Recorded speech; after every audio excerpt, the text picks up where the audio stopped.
Hello, hello, Crossroads Witches and other interesting magical beings. If you are new, first time watching my videos, thank you so much. And of course, if you are a new witch, welcome home, welcome home. There is a place for you in our community. You are the next generation.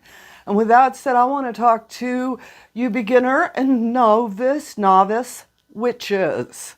All right. First thing I want to ask everybody is, what are your feelings on the phraseology baby witch? I'm not so sure about this, and I sort of have some mixed feelings. My first feeling is it's very infantile. I don't want to be a baby anything. I'm a grown-ass woman. All right. I will be a novice. I will be new. I'll be beginner. All of those other words, but there's something about the idea of when you say that to me, I feel like I'm being diminished. And so I wanted to get your thoughts, and that's why I'm putting it at the beginning of this video. So we're talking about beginner witches. All right. Ooh, it's a big world out here, and you can't figure out what am I supposed to be doing. I'm going to give you a couple of common pitfalls and mistakes that I've seen over the years that new folks make, and it's unintentional. That's not like anything you can't do a lot of times, but you can go in with your eyes wide open and be more wise about coming into the magic community. The first number one thing I see is folks in which have one source, one teacher, one book, and thinks that that is the entirety of the magic community. All right. Which leads into the next one, is not understanding how truly diverse our community really is. All right. Depending on how you're coming into our community, how you were influenced and all that, you may feel like that is the entire community, not understanding it is just one piece of a very larger group of folks out there. All right. We have many different traditions. We have many different methodologies. We have mythos, magic. All of these things are diverse. Okay. Back to one source, one teacher, one book. I always tell folks, please read outside your interest or read contrary to. Read, the other side, so to speak, of it. All right. Another thing that I see a lot of new folks doing is buying lots of stuff. You don't know what the stuff is, but you feel like you need it. All right. Between, the books, the tools, the herbs, what is it? The statues, the crystals, it goes on and on. What you see behind me is 40 years of me accumulating. All right.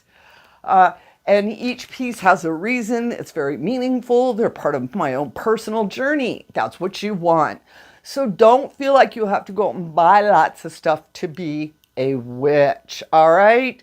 I just wish I could just over and over with it. And I know we live in a commercialized world and we always see bright and shiny. And I'm just as guilty as all of you witches out there. I buy bright and shiny too. All right. It's like balancing it. The reality, I say it again and again, magic comes from within us. The rest is, it's just tools, stuff, props, whatever we do, and we don't need them. Okay. So be mindful and make sure you're connecting to it and it has meaning and you truly are going to use it, understand what it's about. All right. And the other thing that I see a lot of you beautiful, young, new, beginner, novice witches falling for is scams. I'm sorry. I'd like to say ahead of time. But also I would want to say that every community has a fringe element. It doesn't matter what your interests are. All right. And in the magic community, we have a fringe scammy area around. They're not actually part of our community. They just make it look like they are. They're not contributing in any way, nor are they giving back. They look upon it as these people are spending a lot of money on stuff, so I'm going to go sell them stuff. All right, that's it as far as with what they're doing. You see it a lot of times with witch schools, okay? And I'm not going to say that there's some great ones out there, but there's also some scammy copy and paste, and they have technical expertise, and now they're offering up a whatever course, and you can get a certificate for it. You know, if they're offering a 6-week priesthood certificate, they're probably scammy. All right. If they tell you that to become an ordained minister within whatever they're doing, and it's going to cost you lots and lots of money, they're scammy. All right. You can become an ordained minister for free. You can go online, Universal Life Church, become an ordained minister. It's not that hard. I am. All right. The other thing is when you're looking into these different programs, research. Go in skeptical, look for reviews, see what other people are saying. I was just talking with some witches last night, and we were talking about how can you tell if a group's really good? And I made the comment, when somebody leaves the organization, how do they treat them? Yeah. All right. If they're out there smashing on him, down and on him, and like, oh, rah, rah, rah, rah, rah, and he's a traitor and whatever foul filth words they're saying, do you want to join that group? All right. A good group realizes that people come and go. We all have seasons. And when you can no longer participate in that group, that organization, that club, if it's a good, healthy group, they have a going away party for you a lot of times. Or at the very least, you get hugs and support on the way out the door. All right. That is a very good way to see what an organization is really about. Y'all know, I always said, I got my notes. Another thing we see within the scam realm is it has been commercialized, meaning they have some sort of witch school, priesthood school, where what they're telling you is once you become a high priest, a high priestess, or archbishop, whatever title they're giving out to folks, then you can start your own group and you can make money. All right? We have several. I'm not going to be out naming folks. It's easy enough to figure out who these people are. But we have folks out there that do that. And that, again, is being mindful. This is a spiritual journey, all right? You know, yes, we do have that line of business and money. I have it as well. But we also have our morals and our spiritual journey. And those are things in which we've got to hold on to. And they're not commercialized. They're not, situational, okay? You know, so again, eyes wide open with some of these organizations. Of course, if they are wanting to get you into the secretive, only listen to us, only read our material, those people over there aren't special like us. That's signs of a cult. CULT. All right? Any healthy group is going to encourage you to grow both inside and outside their group, all right?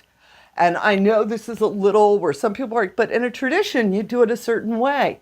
Yes, we do it a certain way, but it doesn't mean we can't, it's like you must always do it like this, even when you're home alone. Where you really start hearing some of these groups that are telling folks what type of jewelry they have to wear, what color robes are, according to their own, yes, we have colored robes, but it's different is what I'm saying with what the control these people are exerting over their members, all right? Always remember, if you want to be a big-ass powerful witch, all right, we come to the circle as individuals first. I don't care if you're part of a coven or a solitaire, you first, individual first, all right? and making sure that this group that I'm involved in, this organization, this club, whatever, is a place that's encouraging me to be the best I can, empowering me with good things, not doing some weird tear down drama, make you cry, type things. The empower, inspire, encourage. If that group is not doing it for you, that is not the group you need to be in. And I know sometimes you're like, oh, I found a group. I've got to join. Oh, they look so special. And you get rose-colored glasses on and you don't see what these people are really about. Now, I do want to say, I spent a lot of time on that. Let me tell you, they are the minority. We have some amazing groups, clubs, organizations, covens, whatever phraseologies they're using, houses, all right, and which are very open, very transparent about what they're doing. You get into, the members and you find out there is no drama. It is a spiritual journey. These are great people that have a lot of years, decades, and have really good reputations, all right? I just need you new witches to slow it down and think. Sometimes you run in, see the bright sparkly, and don't see all of the yuck that's around the bright sparkly, all right? Now, on the flip side of all of that, with things to look out for, things to look forward to, is a wonderful community full of diversity, all right? Like I said at the beginning of this video, there's a place for you in this community. So reach out, start looking. I know it's scary sometimes, but let me tell you, you get the courage to walk through that door. You get the courage to get in your car and drive and meet, to do. It's going to change your world, witch. All right? I can give you a Southern guarantee on that. So I'm going to keep this short. Like I said, I just wanted to give you a couple little words of wisdom as you're out there and you're new on this path. I want you to know that you've got so many people that are supporting you, that are wishing you well. And when you come across one of these ickies, just walk away. Just walk away. Go find the good witches. All right, get out there, fly those brooms, have a bright, sparkly day. And as always, amen, blessed be, ashe, and H.o.W.